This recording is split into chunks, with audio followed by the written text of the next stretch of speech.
परमेश्वर के धन्य नाम की महिमा हो। प्रभात मनन के सत्र 1325 में आप सभी का बहुत ही विनम्रता के साथ स्वागत करता हूं। आइए आज का मनन के लिए हम पढ़ते हैं पहला तीमुथियुस अध्याय 3 पद 4। अपने घर का अच्छा प्रबंध करता हो और अपने बाल बच्चों को सारी गंभीरता से अधीन रखता हो। मैंने ये बात पूर्व के मननों में कई बार कही हुई है कि नया नियम में पुरुष और स्त्री के संबंध में दी गई पदों को यदि इफिसी अध्याय 5 के 22 से 32 तक के पदों से तुलना करके अध्ययन करेंगे तो उन पदों को समझने में किसी प्रकार की कठिनाई नहीं होगी। निम्न भाग से बहुत ही स्पष्ट तरीके से ये बात मालूम हो जाती है कि पत्नी को कलीसिया के प्रतिनिधि के रूप में और पति को यीशु मसीह के प्रतिनिधि के रूप में सेवा निभाने की जिम्मेदारी वचन में दी गई है। कई बार बताई गई इस आध्यात्मिक सच्चाई को मैं पुनः दोहराना चाहता हूं कि पुरुष हो या स्त्री, पहली सेवा उनकी घर में ही है। और वो पहली सेवा एक पति और पत्नी के रूप में यह है कि पति अपनी पत्नी से यीशु मसीह के समान प्रेम करे और पत्नी अपना पति का ऐसा अधीन रहे जैसी कलीसिया प्रभु के अधीन रहती है। इफिसी अध्याय 5 पद 22 से 25 तक प्रभु यीशु अपनी कलीसिया में करने वाली एक महत्वपूर्ण सेवा यह है कि वह वचन के द्वारा जल के स्नान से शुद्ध करके पवित्र बनाते हैं कलीसिया को, ताकि कलीसिया एक तेजस्वी दुल्हन के समान अपने पास खड़ी रहे, जिसमें किसी प्रकार की कलंक झुर्री आदि ना हो, वरन पवित्र और निर्दोष हो। इफिसी अध्याय 5 पद 26 और 27, इफिसी अध्याय 1 पद 4, कुलुसी अध्याय 1 पद 21 और 22। कलीसिया का अर्थ हम सब है जो प्रभु यीशु मसीह को अपना उद्धारकर्ता के रूप में स्वीकार किए हैं। हम कितने अच्छे थे जब प्रभु ने हमसे प्रेम किया। रोमी 5 की 8 में हम देखते हैं कि जब परमेश्वर ने हमसे प्रेम किया हम पापी थे, और जब हम पापी ही थे मसीह हमारे लिए मरा ताकि हम उनके तेजस्वी, पवित्र तथा निष्कलंक दुल्हन बने। वर्तमान काल का श्राप यह है कि शादी करने वाले अधिकांश पुरुष यह सोचकर शादी करते हैं कि वे एक परफेक्ट लेडी को, अर्थात एक परिपूर्ण और सिद्ध स्त्री से शादी की है। इससे बड़ी मूर्खता और कुछ भी नहीं है। परिपूर्णता की जांच करनी हो तो पति लोग खुद जांचिएगा कि वे स्वयं परिपूर्ण है या नहीं। प्रेरित पौलुस खुद को देखकर, अपना पाप से प्रदूषित शरीर को देखकर हाय हाय करता है। रोमी 7 की 24। यदि प्रेरित पौलुस की हालात यही है तो मैं और आप क्या है? जब सच्चाई यही है तो पत्नी में परिपूर्णता की तलाश करनी मूर्खता नहीं तो फिर क्या है? शादी किए हुए और जो शादी करना चाहते हैं दोनों पुरुषों को अवश्य याद रखने की एक बात यह है कि आपने जब शादी की, आप यीशु मसीह के प्रतिनिधि के रूप में अपने ही घर में एक सेवा निभाने के लिए शादी की है। आपके ही घर में आपको यीशु मसीह के प्रतिनिधि के रूप में सेवा शुरू करना है। वो सेवा यह है कि जैसे प्रभु यीशु कलीसिया के लिए स्वयं दे दिया और वर्तमान में वो वचन के द्वारा हम कलीसिया को पवित्रता की ओर अगुवाई कर रहा है, वैसे ही अपनी अपनी पत्नी के लिए स्वयं दे और पत्नी को आत्मिक परिपूर्णता की ओर अगुवाई करे।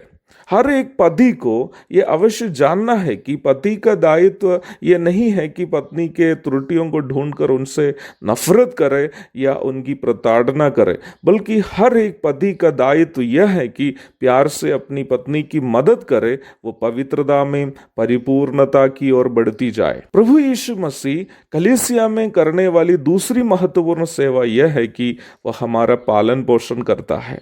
वह न केवल हमारी आत्मिक आवश्यकताओं के लिए प्रदान करता है बल्कि हमारी शारीरिक तथा मानसिक आवश्यकताओं के लिए भी प्रदान करता है। इफिसी 5 की 29। पत्नी के शारीरिक, लैंगिक, मानसिक आवश्यकताओं की पूर्ति करना एक पति अनिवार्य रूप में करने की सेवाएं हैं। इन आवश्यकताओं की पूर्ति नहीं करनी प्रभु के नजरों में अपनी पत्नी के साथ पति लोग करने वाला घिनौने पाप है। यदि आप ऐसे करते हैं तो प्रभु से आपको दंड मिलेगा। यदि इन जिम्मेदारियों को आप नहीं निभाते हैं तो आपको प्रभु से दंड मिलेगा। 1 कुरिन्थी 7:2-5 तक, इफिसी 5 की 19 आदि पदों को पढ़िएगा।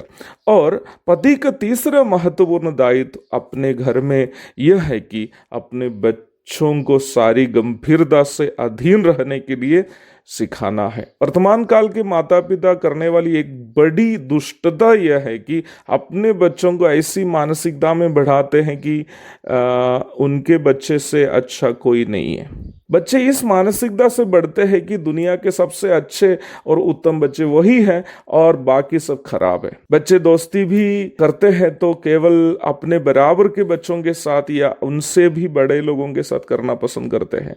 जाति में नीचे, कुरूप, गरीब बच्चों को हीन दृष्टि में बच्चे देखने लगते हैं। आजकल के कुछ बच्चों के, विशेषकर मसीही बच्चों के स्वभाव इतने भयानक है और वे इतने घमंडी है कि उनके घर में यदि जाएंगे ना, जय मसीह की या नमस्कार आदि कुछ नहीं करते हैं। इस मामले में हिंदू परिवारों के बच्चे और भी अच्छे हैं। उनके जो रीति के अनुसार वे लोग यहाँ तक पाँव छूकर भी प्रणाम करते हैं। मुझे अभी भी याद है, कई साल के पूर्व एक सुसमाचार प्रचारक और एक वक्ता के घर में जब गया था, मैंने उनके जो है 8 या 9 साल के बेटा से कहा थोड़ा सा पानी लेकर आओ बेटा, और उन्होंने जो है तुरंत ही मुझसे कहा अंदर जाके पी लो। मैंने निर्णय लिया कि प्यास सहना ही अच्छा है। मेरी आशा है कि वो बच्चा अभी बड़े हो गया तो अच्छा हो गया होगा। हम अपने बच्चों को जब जाति, धर्म, सुंदरता आदि देकर दूसरों का मूल्य तोलने के लिए सिखाते हैं, याद रखनी है उस नाप से वह हमारे बुढ़ापे में हमें भी तोलेगा। माता पिता के बुढ़ापे में यदि उनके बच्चे उनसे नफरत करते हैं तो उसका कारण माता पिता ही हैं, जो अपने बच्चों को उनके बचपन में सुंदरता, धन, जाति आदि देकर सम्मान करने के लिए सिखाए हैं। बुढ़ापे में माता पिता ना ही सुंदर रहते हैं और जो धन है वो तो बच्चे ले ही जाते हैं, तो उनके पास धन भी नहीं रहता है। और ऐसी स्थिति में इन बच्चे क्या करते हैं, माता पिता को वृद्धाश्रम में छोड़ देते हैं। अध्ययन करेंगे तो ये बात मालूम हो जाएगी कि बच्चों को इस प्रकार बनाने वाले माँ बाप ही हैं। मेरे बच्चों को मैं सिखाता हूं कि वे जितने मूल्यवान है, कीमती है, उतना इस दुनिया के सभी बच्चे, चाहे उनकी भूमिका क्या कुछ भी क्यों ना हो, मूल्यवान है। इसलिए ही मेरे बच्चों को कभी भी ये एहसास तक नहीं हुई है कि हमारे ऑर्फनेज के बच्चे से वे ज्यादा महान है। ऐसी सोच रखने हम माता पिता नहीं देते। जो बच्चे इस मानसिकता से बढ़ते हैं कि हम किसी से कम नहीं, वही बड़े होकर कलीसिया में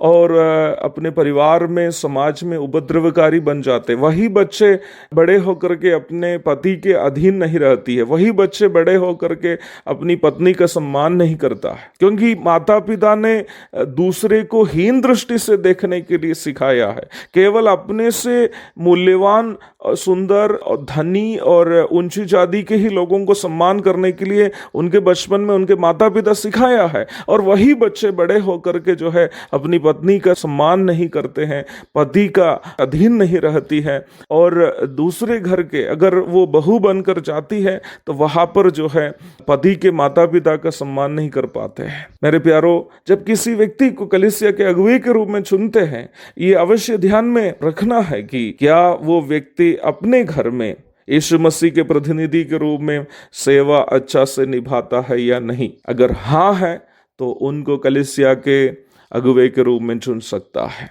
एक और शुभ दिन की धन्य कामनाओं के साथ आज का मनन का मैं यहाँ पूर्ण विराम करता हूँ। प्रभु आप सबको आशीष दे। आमीन।